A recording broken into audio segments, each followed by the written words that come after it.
Usiku wa giza, lakini mwanga wa moto unachoma anga la chuo kikuu cha Tharaka. Hapa Tharaka Nithi, moto ambao unadaiwa kusababishwa na hitilafu ya umeme umewasha taharuki kubwa. Wanafunzi wa chuo hiki wakihangaika kuokoa mali zao kwa mikono mitupu, lakini kinachowashangaza wengi ni mwitikio wa kikosi cha wazima moto wa kaunti. Wachelefu kuja, na walipofika walionekana wako tayari.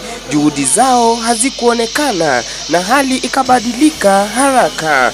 Kulizuka mzozo mkali kati ya wanafunzi na maafisa hao, na hamaki zilipozidi, gari la kuzima moto likakaribia kushambuliwa na umati uliokuwa umeghadhabishwa. Maafisa hao waliondoka usiku huo ili kuokoa maisha yao.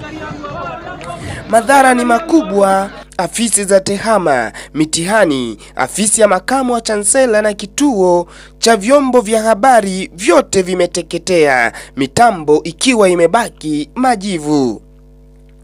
Hatua zetu za kuwasiliana na uongozi wa shule haikufua dafu. Kwa sasa hakuna majeruhi waliothibitishwa, lakini hasara ya mali isiyokadhirika ni bayana, huku uchunguzi wa kina ukitarajiwa kung'oa nanga. Kutoka katika uwanja wa tukio usiku wa manane hapa Tharaka Nithi, mie wako Philip Olingo.